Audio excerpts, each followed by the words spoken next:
नमस्कार मित्रांनो, आज आपण बघूया महाराष्ट्र ANM आणि GNM 2024चे फॉर्म कसे फिलअप करायचे. आपण कॅप प्रोसेसचे फॉर्म फिलअप करणार आहोत. आज याची संपूर्ण प्रोसेस इथे बघणार आहोत. सर्वात आधी आपल्याला या वेबसाईटवर येऊन जायचं आहे. वेबसाईटची लिंक डिस्क्रिप्शन बॉक्समध्ये दिली जाईल व्हिडिओचे. त्यानंतर आपल्याला सगळ्यात आधी साईटवर आल्यानंतर आपल्याला इथे न्यू रजिस्ट्रेशनवरती क्लिक करायचं आहे. न्यू रजिस्ट्रेशनवरती क्लिक केल्यानंतर आपल्याला जे काही स्टेप्स इथे दिलेले आहेत त्यांनी ही संपूर्ण माहिती आपल्याला वाचायची आहे. तर बघूया आपण सुरुवात कशी करायची ते. स्टेप 1 दिलेली आहे. ANM आणि GM ची प्रवाह प्रक्रिया इथे सांगितलेली आहे.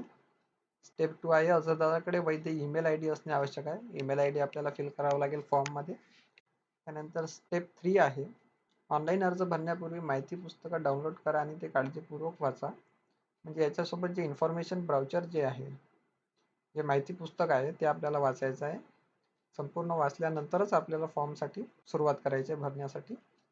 स्टेप 4 आपल्याला दिलेले आहेत की जे पासवर्ड आपल्याला मिळेल, पासवर्ड आणि युजर नेम ते आपल्याला लक्षात ठेवायचे. त्यामुळे आपल्याला पुढे जे आहे रजिस्ट्रेशन झाल्यानंतर लॉग इनसाठी त्याची गरज भासेल.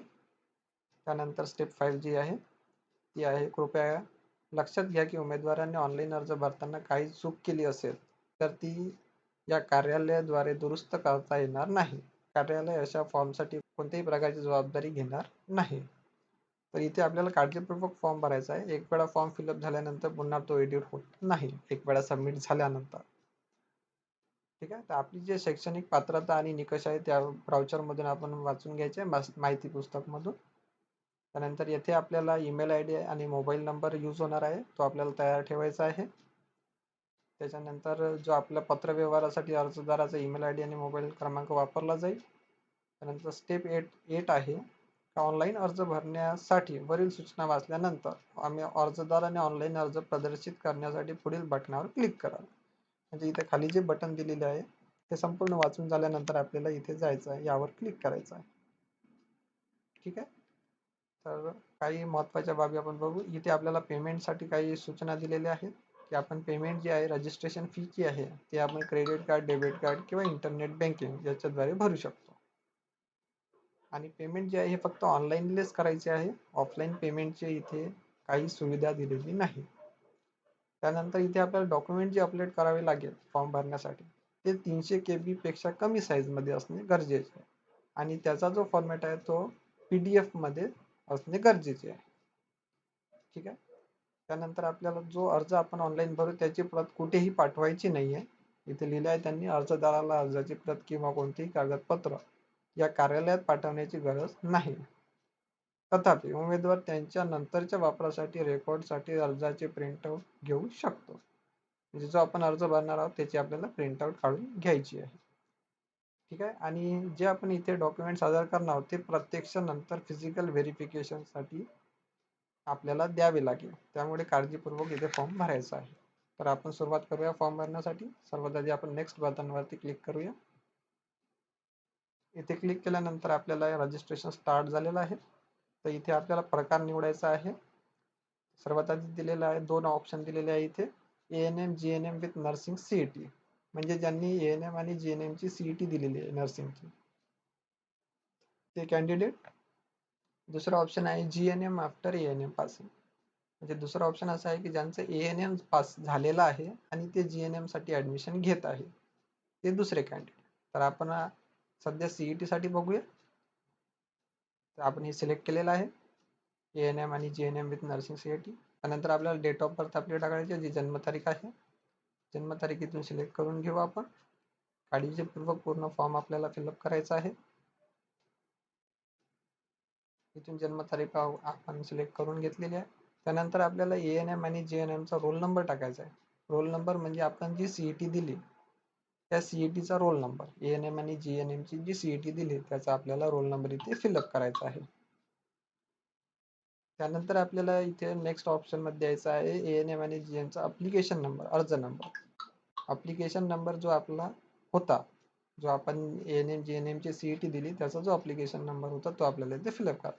ही दोन्ही माहिती आपल्याला जो आपलं स्कोर कार्ड आहे CET चा, नर्सिंग CET चा जे स्कोर कार्ड आहे त्याच्यावरती मिळून जाईल. तर हे आपण बघूया ते कसं काय आहे. हे बघा, इथे आपल्याला रोल नंबर दिलेला आहे, त्याच्यानंतर इथे आपल्याला अप्लिकेशन नंबर दिलेला आहे. ही दोन्ही माहिती आपल्याला त्या बॉक्समध्ये फिलअप करायची आहे, बरोबर आहे. नंतर आपल्याला इथे आपला चालू मोबाईल नंबर टाकायचा आहे आणि सेंड OTP वरती क्लिक करायचं आहे. त्यानंतर आपल्या मोबाईलवर जो OTP येईल तो इथे फिलअप करायचा आहे आणि व्हेरीफाय OTP वरती क्लिक करायचं आहे. त्यानंतर आपला ईमेल ID टाकायचा आहे आणि सेंड OTP वरती क्लिक करायचं आहे. त्यानंतर जो आपल्या ईमेल वरती OTP आहे तो इथे टाकायचा आहे आणि व्हेरीफाय वरती क्लिक करायचं. तर आता मी हे सगळे फिलअप ऑलरेडी केलेलं आहे, मी रजिस्ट्रेशन केलेलं आहे, त्यामुळे हे माहितीसाठी तुम्हाला सांगत आहे. आणि हे सगळे फिलअप झाल्यानंतर इथे आपल्याला क्रिएट अकाउंट वरती क्लिक करायचं आहे. ठीक आहे. हे झाल्यानंतर आपला जे स्क्रीन आहे ते डायरेक्ट साइन इनच्या विंडोवरती चाललं जाईल, इथे येईल.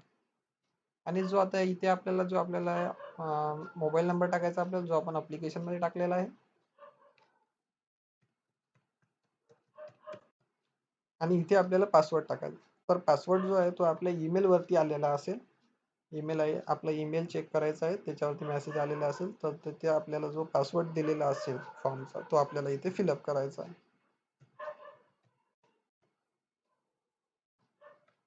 मी आता सध्या फिलअप करत आहे. पासवर्ड मी एंटर केलेला आहे आणि आता लॉग इन वरती क्लिक करत आहे.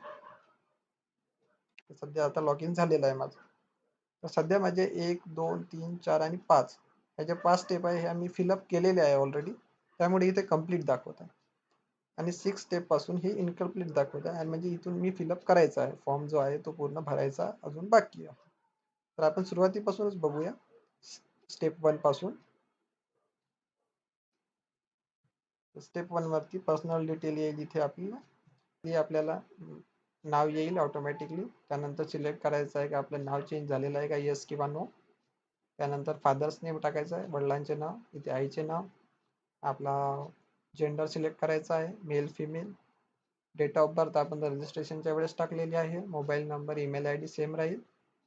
आणि ऑल्टरनेट कॉन्टॅक्ट नंबर असेल तर टाकू शकता, नसेल तर राहू देऊ शकता. आधार नंबर इथे फिलअप करायचा आहे. त्यानंतर आपला रिलीजन, धर्म सिलेक्ट करायचा आहे याच्यामधून. त्यानंतर जेंडर कन्फर्म करायचा आहे. ठीक आहे. त्यानंतर इथे आपल्याला ॲड्रेस टाकायचा, आपल्याला परमनंट पत्ता जो आहे आपला. आणि सेव्ह आणि नेक्स्ट वरती क्लिक करायचं. रिझर्वेशनची स्क्रीन ओपन झालेली आहे. इथे सर्वात आधी आपल्याला नॅशनॅलिटी सिलेक्ट करायची आहे, इंडियन. त्यानंतर डोमिसाईल आहेत का, म्हणजे इथे दिले उमेदवार हा महाराष्ट्राचा अधिवासी आहे का, म्हणजे तुमच्याकडे डोमिसाईल सर्टिफिकेट असणे गरजेचे आहे. इथे आपण यस करत आहोत. त्यानंतर कॅटेगरी ऑफ कॅन्डिडेट, आपली काय कास्ट आहे, काय कॅटेगरी आहे ती सिलेक्ट करायची आहे इथून. त्यानंतर आपली जे पोटजात आहे ती सिलेक्ट करायची आहे इथून. सबकास्ट जी आहे, उपश्रेणी जी राहील आपली, इथे आपण तर याच्यातली आपल्या लिस्ट मधली जर नसेल तर आपण डायरेक्टली इथं फिल करू शकता. हे डायरेक्टली मॅन्युअली फिल आपण इथे करू शकतो. त्यानंतर अॅन्युअल फॅमिली इन्कम आपल्याला सिलेक्ट करायची आहे, जी आपली इन्कम असेल. त्यानंतर रेसिडेंट सिलेक्ट करायचा आहे की आपला नगरपालिका आहे, महानगरपालिका आहे, पंचायत समिती आहे की ग्रामपंचायत आहे. जसं आता मी इथे ग्रामपंचायत सिलेक्ट करत आहोत. त्यानंतर आपल्याला विचारतं तुमच्याकडे जातीचा दाखला आहे का. जर असेल तर यस करायचं, अवेलेबल. नसेल तर अप्लाइड बट नॉट रिसिव्ह, मग त्याची आपल्याला पावती अपलोड करावी लागेल तर आपण अप्लाय केलं असेल तर इथे आपण अवेलेबल करत आहोत. अवेलेबल केल्यानंतर इथे आपल्याला कास्ट सर्टिफिकेटचा नंबर टाकायचा आहे आणि डिस्ट्रिक्ट टाकायचं आहे, कुठून कास्ट सर्टिफिकेट आपल्याला मिळालेला आहे तो जिल्हा.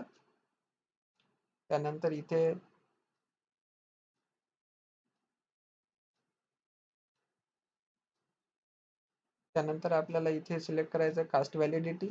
आपल्याकडे जात वैधता प्रमाणपत्र आहे का, अवेलेबल असेल तर अवेलेबल करायचं, नसेल जर त्याची पावती असेल तर इथे करायचं अप्लाइड बट नॉट रिसिव्ड. तर सध्या माझ्याकडे अवेलेबल आहे, मी अवेलेबल सिलेक्ट करत आहे. त्यानंतर कास्ट व्हॅलिडिटीचा नंबर इथे टाकायचा आहे आपल्याला, आणि जिथून आपल्या ज्या जिल्ह्यातून मिळालेली आहे कास्ट व्हॅलिडिटी तो जिल्हा सिलेक्ट करायचा आहे. त्याच्यानंतर येतोय आपला नॉन क्रिमिलियर. आपल्याकडे तुमच्याकडे नॉन क्रिमिलियर प्रमाणपत्र आहे का. जर असेल तर अवेलेबल, आणि नसेल तर मग पावती जर आपल्याकडे सबमिट केल्याची पावती असेल तर अप्लाइड बट नॉट रिसिव्ड म्हणून सिलेक्ट करायचं आहे. अवेलेबल सिलेक्ट केल्यानंतर आपल्याला नॉन क्रिमिनलचा नंबर टाकायचा प्रमाणपत्रात. त्याच्यानंतर जिल्हा आपल्याला सिलेक्ट करायचा आहे, जो ज्या जिल्ह्यातून आपल्याला नॉन क्रिमिलियर सर्टिफिकेट मिळालेला आहे तो जिल्हा. आणि त्यानंतर तारीख सिलेक्ट करायची, ज्या तारखेला आपल्याला प्रमाणपत्र मिळालं आहे ती तारीख. त्यानंतर तुम्ही दिव्यांग आहेत का, असेल तर यस, नसेल तर नो. उमेदवार अनाथ आहे का, असेल तर यस, नसेल तर नो. आणि तुम्ही अल्पसंख्याक कोट्याचा दावा करता, मायनॉरिटी कोटाचा आहे का, असेल तर यस, नसेल तर नो. आणि मायनॉरिटी आहे का, अल्पसंख्याक भाषिक अल्पसंख्याक आहे का, तर असेल तर यस, नसेल तर नो. आणि मग पुढे जायचं आहे.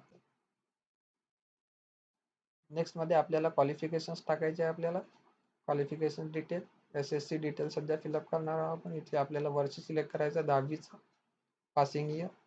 त्यानंतर यापैकी कोणती भाषा आपल्याला होती का, उर्दू, अरेबिक, पार्शियन, नसेल तर नन करायचं. त्यानंतर कोणत्या ज्या राज्यामधून आपण 10वी पास केली ते सिलेक्ट करायचं, म्हणजे महाराष्ट्रातूनच केली की महाराष्ट्राबाहेरून केली. सध्या महाराष्ट्र सिलेक्ट करत आहे. त्यानंतर डिस्ट्रिक्ट सिलेक्ट करायचं, जिथून आपण ज्या शाळेमधून पास झालेलो आहे 10वी त्या शाळेचा डिस्ट्रिक्ट. आणि त्यानंतर तालुका सिलेक्ट करायचा. त्याच्यानंतर HSC डिटेल म्हणजे 12वी डिटेल. इथे आपण 12th डिटेल आपण टाकणार आहोत. इथे आपल्याला 12th मार्कशीट नुसार नाव टाकायचं आहे. त्यानंतर पास फेल काय आहे ते लिहायचं आहे. त्यानंतर इयर लिहायचं आहे, सिलेक्ट करायचं आहे इथून. त्यानंतर रोल नंबर टाकायचा आहे आपला 12वीचा. त्यानंतर ही संपूर्ण डिटेल 12वीची भरत आहोत आपण सध्या. त्यानंतर इथे राज्य सिलेक्ट करायचं, त्यानंतर जिल्हा आणि तालुका. आणि आपण कोणत्या मार्चला की ऑक्टोबरला पास झालं ते सिलेक्ट करायचं. त्यानंतर गेट HSC डेटावर क्लिक केला की आपल्याला सगळी डिटेल आपली येऊन जाईल. मार्कशीट डिटेल जी आहे येथे येऊन जाईल. त्याच्यानंतर आपले हे जे मार्क्स आहे हे टॅली करून घ्यायचे आपण आपल्या मार्कशीट सोबत. जर बरोबर असेल तर असेच ठेवायचे. आणि त्यानंतर आपल्याला सेव्ह आणि नेक्स्ट वरती क्लिक करायचं. आता इथे आपल्याला दिलेलं आहे आशा वर्कर डिटेल्स. तर आपल्याला सध्या यस म्हणजे are you ASHA worker, yes or no असं लिहिलेलं आहे. म्हणजे तुम्ही आशा वर्कर आहात का, आशा सेविका आहात का. यस असेल तर यस करायचं. यस जर केला आपण तर आपल्याला डेट आणि इयर ऑफ एक्सपिरियन्स सिलेक्ट करायचा आहे. आणि नसेल तर आपण नो सिलेक्ट करू. नो सिलेक्ट केल्यानंतर आपल्याला सेव्ह आणि नेक्स्ट वरती क्लिक करायचं. त्याच्यानंतर आपल्याला जी फीस दिलेली आहे त्यांनी, रजिस्ट्रेशन फी, ॲप्लिकेशन फी, ही आपल्याला 1000 रुपये फी भरायची आहे. तर लक्षात घ्या मित्रांनो, इथे सेव्ह आणि नेक्स्ट केलं आणि त्यानंतर आपल्याला ही 1000 रुपये फी भरायची आहे.